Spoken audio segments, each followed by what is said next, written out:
You are not tired in the way rest can fix. You sleep and the body recovers. But something else remains thin. You sit down to focus, and within minutes, your attention has already wandered. Not loudly, not dramatically, but quietly, like water seeping through a crack you never noticed forming.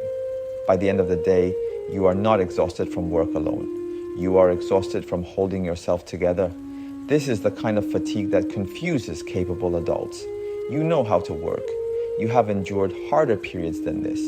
You are not lazy. You are not weak. Yet your focus fractures easily now. Your mind feels crowded even in silence. When you finally stop moving, there is no relief. Only a low, restless hum. Most people explain this as stress, age, or lack of motivation. They tell you to optimize your sleep, sharpen your goals, and push through resistance. But notice something. The more you try to fix this state, the faster your energy drains.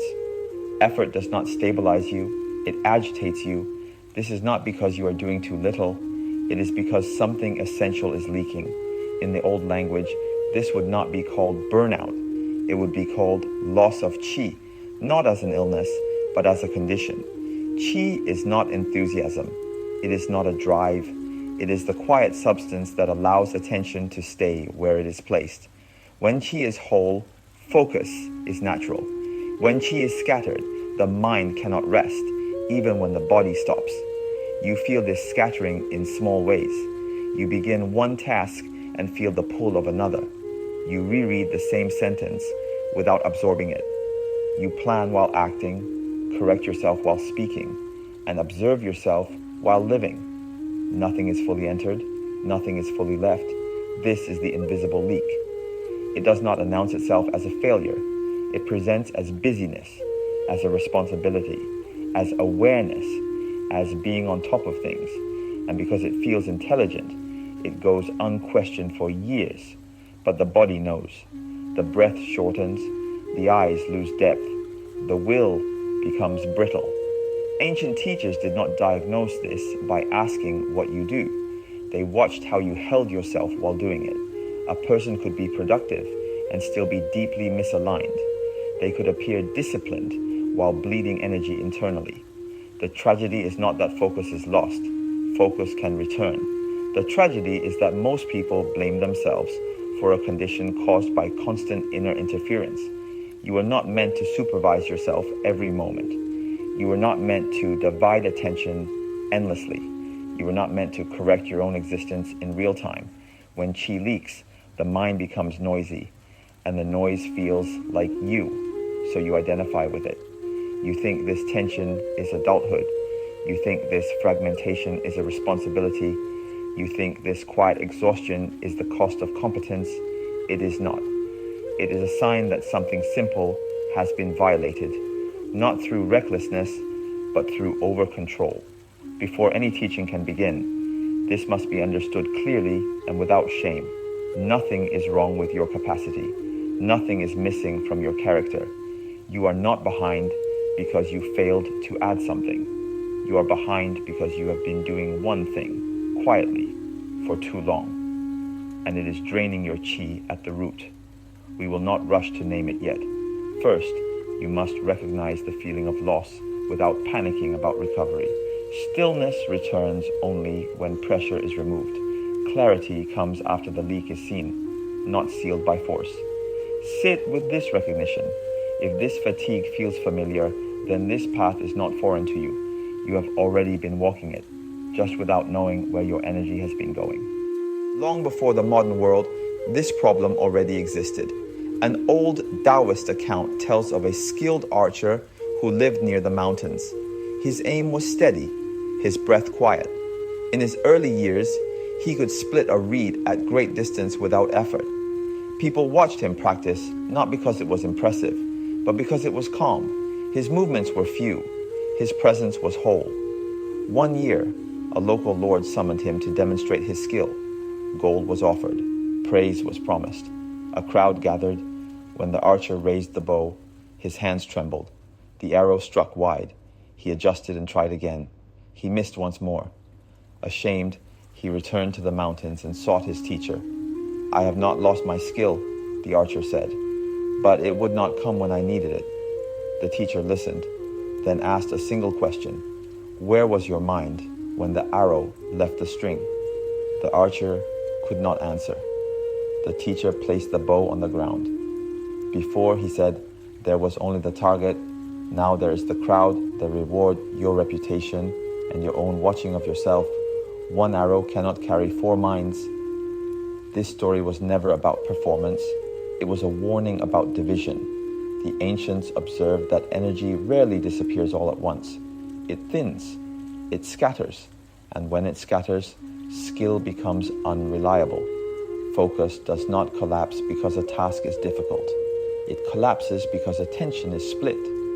In cultivation schools, when students struggled, they were not given more techniques.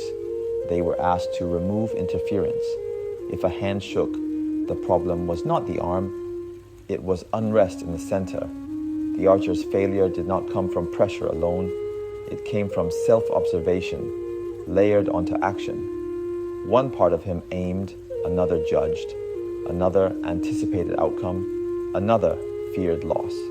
Nothing outward had changed, everything inward had multiplied. Ancient teachers were cautious about ambition for this reason, not because striving was wrong, but because striving invited fragmentation. Each added concern became a leak. They understood that energy flows where attention rests, but attention cannot rest where it is constantly redirected. So students were trained to enter actions fully and leave them cleanly, no residue, no commentary, no rehearsal after the fact. When the archer returned to practice alone, without audience or reward, his hands steadied again. The arrow did not improve because he tried harder. It improved because the mind became singular. The warning passed quietly through generations. When one task carries many minds, chi scatters. When chi scatters, focus collapses. When focus collapses, effort increases and loss accelerates.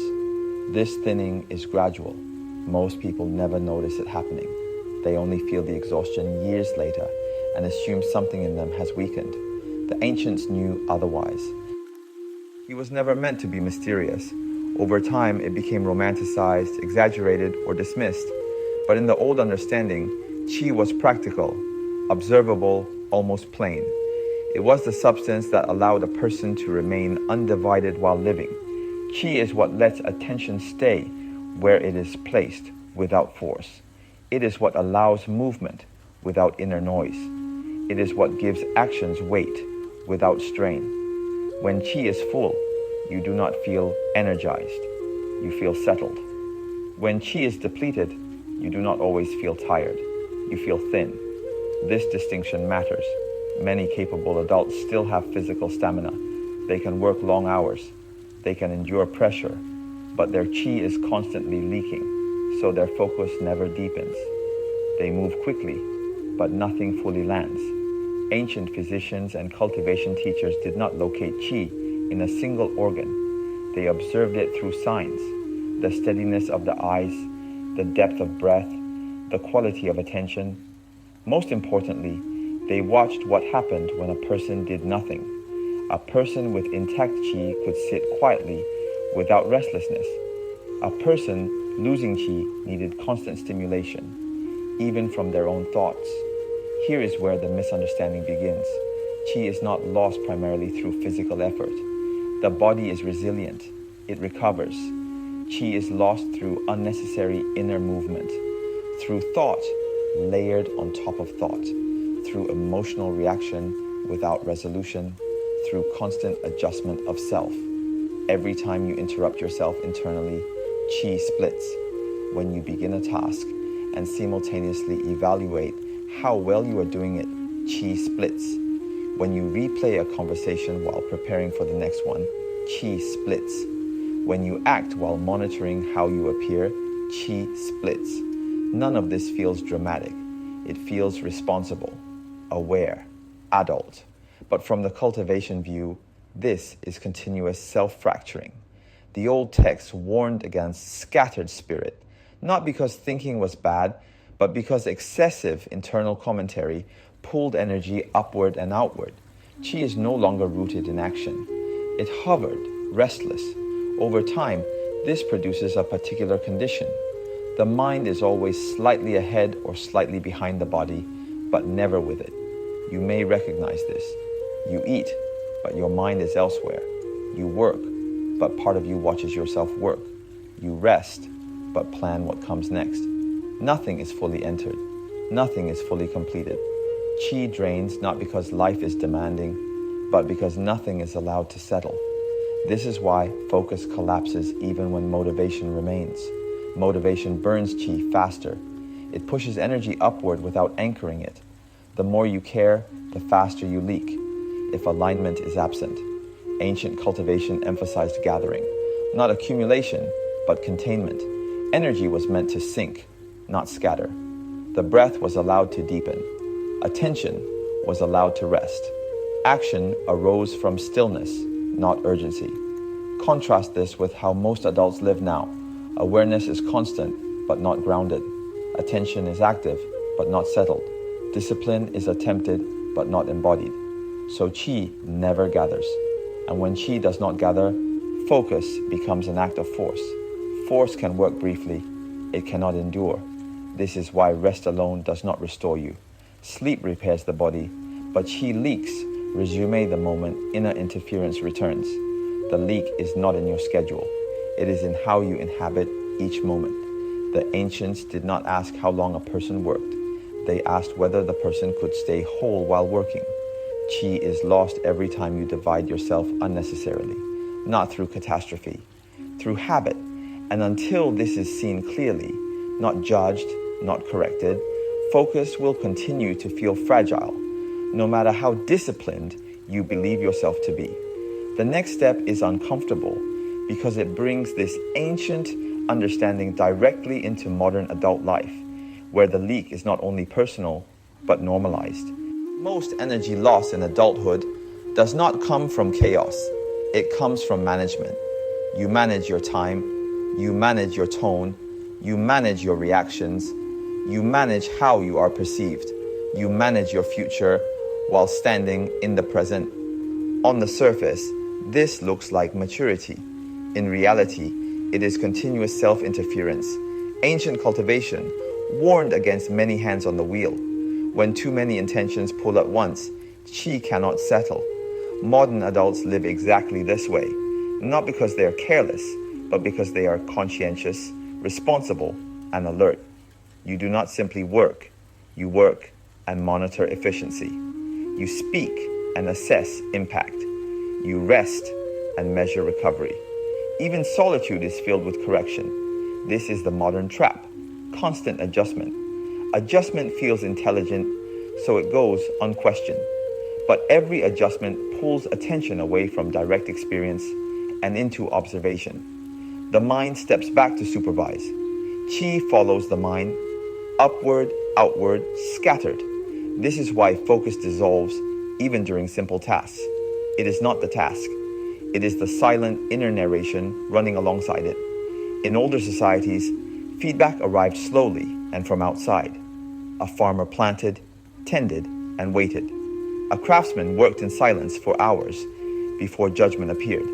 The rhythm of life allowed energy to gather without effort. There was time for qi to sink. Now feedback is immediate and internalized. You judge yourself before anyone else can. You pre-correct, pre-explain, preempt failure. The result is not refinement. It is depletion. From the cultivation view, this is especially damaging because qi is spent before action completes. Energy that should root into the body is consumed hovering in anticipation. You feel this as tightness in the chest, clenching in the jaw, shallow breath, a subtle bracing of the spine. The body is preparing for impact even when nothing is striking it. The ancients described this as qi rising without root. Energy lifts into the head but never returns to the ground. The mind becomes sharp, but the body becomes hollow. Constant adjustment also distorts identity. Instead of being a person who acts, you become a person who monitors acting. Instead of living, you manage living. Instead of presence, you develop oversight. This distance is subtle but corrosive. You may recognize it in these quiet moments. You begin writing, then think about how it will be received. You speak, then immediately replay your words. You make a decision, then question it before it has time to settle. You rest, but watch yourself resting to see if it works. Nothing is fully entered. Nothing is allowed to complete its own cycle. Over time, this creates a specific fatigue, the exhaustion of never being fully inside your own life. Many adults assume this is the price of responsibility. They believe that adulthood requires constant vigilance, constant self-checking, constant adjustment, and in certain moments it does. But when vigilance becomes the default state, chi never returns home. The tragedy is that capable adults interpret this fatigue as personal decline. They think age is catching up. They think discipline is weakening. They think motivation is fading. So they respond by tightening control. They track more. They optimize harder. They impose stricter routines. They become more severe with themselves. From the Taoist view, this is backwards. The more you tighten control, the faster chi escapes. The more you supervise yourself, the less present you become. Trying to focus harder often makes focus worse because attention is already divided. Adding force multiplies division. It creates effort layered on top of interference. Ancient teachers describe this as polishing the mirror while shaking the stand. The intention is improvement. The effect is instability. Modern life reinforces this pattern constantly. Notifications, expectations, comparisons, and invisible audiences train the mind to hover. Even when alone, you are not alone. You are accompanied by imagined eyes. So the body never fully rests. The mind never fully enters. Chi never fully gathers. This is why evenings feel heavy instead of restorative. This is why weekends pass without renewal. This is why focus feels borrowed, not owned. The ancient path does not ask you to care less. It asks you to interfere less. Before alignment can return, there is one uncomfortable recognition that must be faced. Much of what feels like responsibility is actually mistrust. Mistrust of the moment, mistrust of the body, mistrust of simple presence. And mistrust is expensive. Chi cannot remain where it is not trusted to stay. Until this is seen, discipline will feel brittle, focus will feel temporary, and life will continue to feel like something you are managing rather than inhabiting. The next step is difficult because it dismantles the instinct to push harder, the instinct most adults rely on when things begin to slip. When focus begins to slip, the instinct is almost universal. Apply more effort. You tighten your schedule, you concentrate harder, you correct yourself more quickly, you push through resistance. From the outside, this looks like discipline. From the cultivation view, it is often the moment the leak accelerates. Taoist teaching never opposed effort itself. It opposed misplaced effort. Effort applied in alignment strengthens. Effort applied in misalignment exhausts. The problem is that misalignment is difficult to feel from inside the mind. When chi is already scattered, effort does not gather it. Effort spreads it thinner. This is why forcing focus feels agitating. The mind becomes sharp but unstable. You may experience brief bursts of productivity followed by deeper fatigue. Work gets done, but something inside feels stripped. The old texts describe this as burning the oil to brighten the flame. Light increases briefly. Depletion follows. Trying harder fails because effort adds another layer of inner movement. Instead of one divided mind, there are now two, the part doing the task and the part forcing the doing. Chi is pulled in opposing directions. This creates a familiar cycle. Focus weakens. Effort increases. Tension rises. Fatigue deepens. Focus weakens further. At no point does this feel like an error. It feels responsible. But necessity does not equal correctness. Ancient cultivation emphasized economy. Energy was treated as finite and precious. Any action requiring constant force was considered unsustainable, no matter how impressive it appeared. This is why masters warned against using fire to control fire. When agitation is present, adding more agitation cannot restore calm. Modern adults often confuse discipline with pressure. They believe seriousness requires strain. From the Taoist view, strain signals loss of alignment. True discipline feels quiet. True focus feels heavy, not sharp. True effort feels supported, not clenched. Trying harder from a scattered state asks an already divided system to divide again. The body complies briefly, then resists. This resistance is not weakness. It is self-preservation. This is also why willpower declines with age, not because character decays, but because the cost of constant forcing becomes too high. The body refuses to subsidize misalignment indefinitely. Ancient teachers respected this refusal. They understood collapse as correction. The deeper problem is not that trying harder fails. It is that it distracts from the real work. Removal. Trying harder keeps attention on output. Removal brings attention back to the source. As long as the leak continues, no amount of effort can restore focus permanently. Control may appear briefly, but continuity never arrives. The Tao does not ask you to stop acting. It asks you to stop interfering. There is a form of action that does not consume qi. There is a way of moving that gathers rather than scatters. The next section reveals the deeper law that makes this possible. Stillness, in the ancient understanding, was never the absence of movement. It was the absence of unnecessary movement. A mountain does not resist the wind. A river does not argue with its course. Yet both endure far longer than force ever could. Internal arts were built on this observation. Ancient masters did not teach students to move less, but to move without inner disturbance. Action was not the enemy, agitation was. Movement was natural, fragmentation was not. This is what stillness within action truly means. When qi is rooted, the body moves and the mind stays. When qi is scattered, the body moves, but the mind runs ahead, behind, and around the action. The difference is subtle. Others may not see it, but you feel it immediately, as tension, impatience, or mental noise. In cultivation training, students were often asked to perform simple actions for long periods: walking a straight path, standing in place, sweeping a courtyard, not to build endurance, but to reveal interference. The longer the action continued, the clearer unnecessary movement became. A tightening in the jaw, a thought correcting posture, a glance toward imagined evaluation. Stillness was not imposed. It emerged only when these disturbances were allowed to dissolve.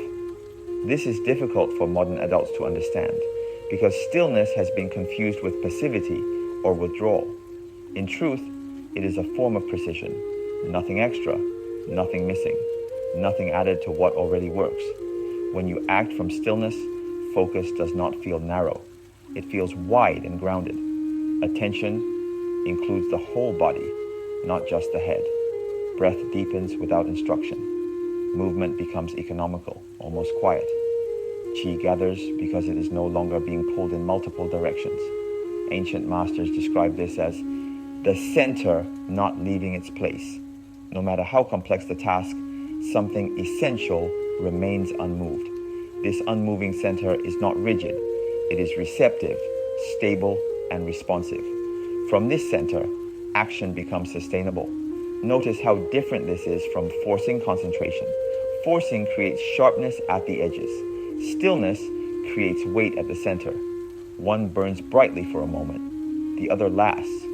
You may have experienced this state without naming it. Moments when work flowed without strain. When time passed without urgency. When effort felt supported rather than extracted. These moments did not arise from motivation. They arose from alignment. Stillness within action is not achieved by suppressing thought. Thought settles on its own when it is no longer needed for supervision. When trust returns to the body, the mind no longer hovers anxiously above it. This is why ancient training emphasized posture, breath, and rhythm, not as techniques to perfect, but as ways to anchor qi downward. When qi sinks, the mind stops floating. Modern adults often try to regain stillness by stopping everything. They retreat, rest, and disconnect. This can help temporarily, but the stillness does not survive re-entry into responsibility. Cultivation seeks something deeper, a stillness that moves with you. This requires a subtle but demanding shift, allowing action to complete itself without internal commentary. When you lift a cup, lift it fully. When you write a sentence, write it fully. When you listen, listen without preparing your reply. Each complete action seals chi rather than leaking it. Incompletion creates residue. Residue accumulates as restlessness and distraction. Ancient texts refer to this as closing the gate. Not closing yourself off from the world, but closing each action internally so energy does not spill forward or backward. Stillness is not something you add. It is what remains when interference is removed. The more unnecessary inner movement fades, the more stillness appears naturally. And as stillness appears, focus stabilizes without effort. This is why alignment must come before discipline. Discipline without stillness becomes strain. Stillness gives discipline a foundation strong enough to hold weight. The deeper law is simple but uncompromising. Qi remains where it is not disturbed. If you constantly adjust, correct, or comment, Qi leaves. If you allow action to arise and complete, Qi stays. This is not a belief. It is an observation. In the next section, we will bring this law into sharp focus by identifying the single, everyday habit of mind that disturbs Qi more than any distraction, not in dramatic moments, but in ordinary hours where life is quietly decided. There is one habit that drains Qi more consistently than distraction, fatigue, or external pressure. It is not noise. It is not technology. It is not a lack of discipline. It is the habit of self-interruption. Not interruption from the outside, but from within. The quiet, almost automatic act of stepping out of what you are doing to check, adjust, or comment on yourself. This habit is so normalized that it rarely feels like a habit at all. It feels like awareness, like responsibility, like being careful. But from the cultivation view, it is the primary leak. Self-interruption occurs when you break your own continuity, when you stop inhabiting an action to look at it from the outside, when you divide into actor and observer without necessity. You write, then pause to judge the sentence before it is finished. You speak, then listen to yourself speaking instead of the other person. You think, then immediately correct the thought. Each interruption is small, almost polite. But Qi does not leak through dramatic tears. It leaks through fine cracks repeated many times. Ancient teachers warned against this long before modern life made it constant. They called it leaving the seat. The body continues, but the center steps away. When you leave the seat, energy follows. Qi rises into commentary instead of sinking into action. Focus becomes fragile because it is never allowed to gather. This is why the mind feels busy even in stillness. The habit does not require a stimulus. It has become internalized. Self-interruption is especially common among intelligent, conscientious adults. Those who care about quality, impact, and responsibility are the most vulnerable.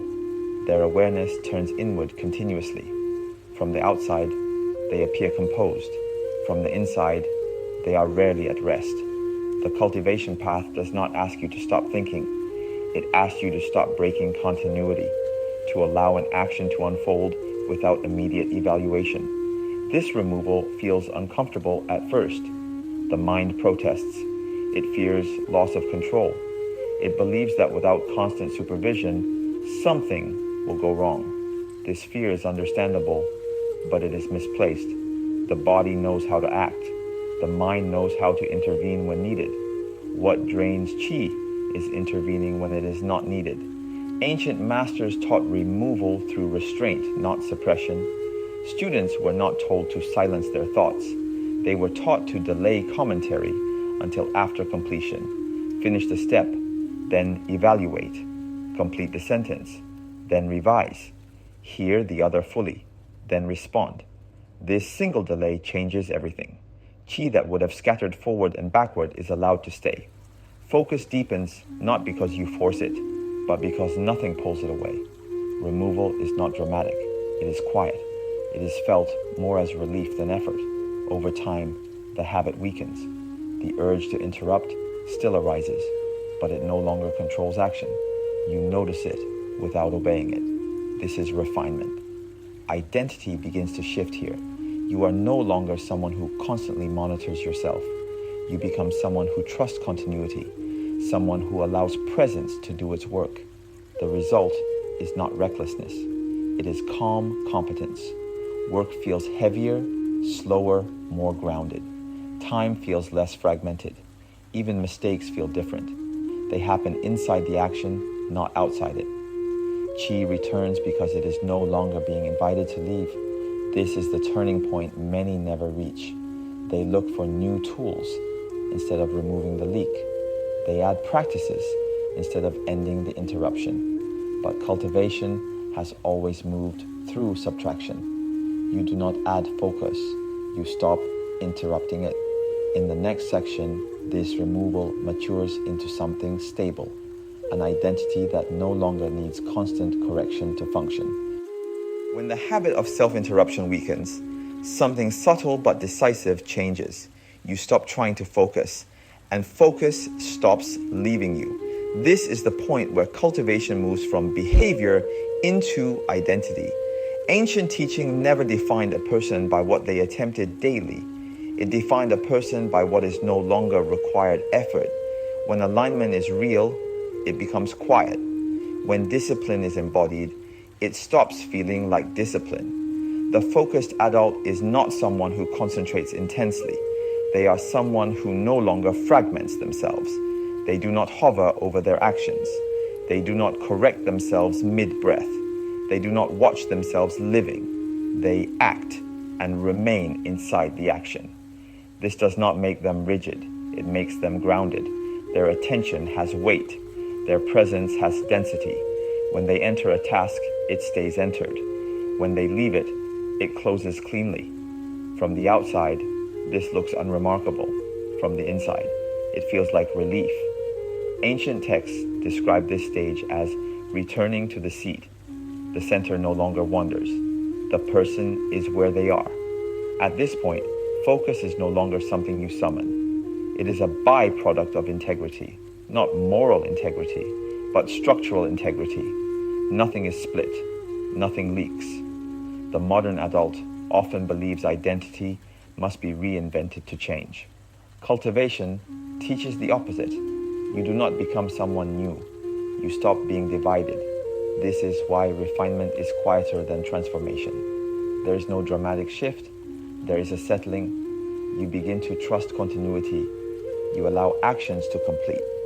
You speak without rehearsing yourself. Mistakes still happen. Fatigue still comes.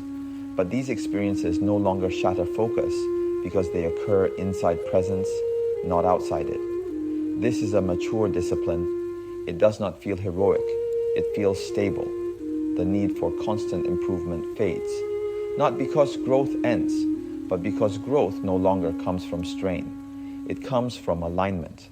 Ancient masters warned that many people mistake tension for seriousness. The focused adult has passed that stage. They know seriousness lives in steadiness, not pressure. By now, something important should be clear. Nothing here required motivation. Nothing depended on willpower.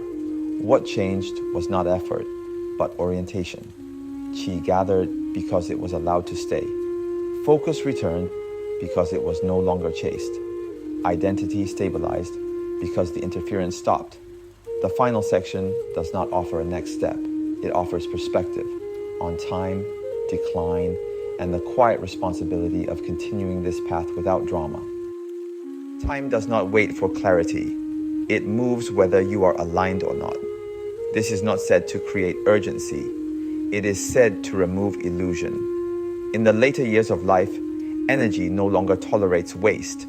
What once could be compensated for through force, speed, or endurance can no longer be hidden. Qi becomes honest. It stays where it is respected, and it leaves where it is abused. This is why many adults feel a quiet reckoning in their 30s, 40s, and beyond. Not a crisis, a narrowing. the margin for fragmentation shrinks. The cost of constant self-interruption becomes visible.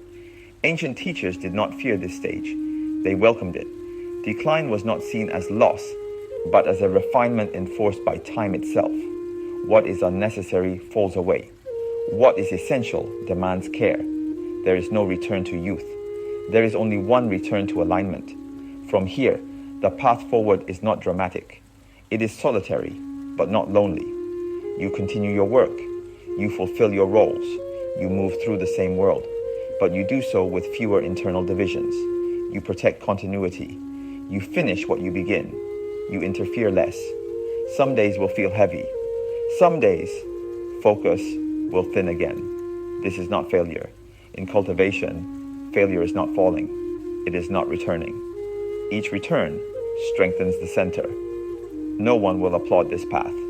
It does not announce itself. There are no visible markers of progress, but something deep will stabilize. Your attention will carry weight. Your actions will leave less residue behind. This is how chi is preserved. This is how focus becomes durable. This is how life becomes inhabitable again, not by doing more, not by becoming different, but by standing fully where you already are, and no longer leaving yourself while you live.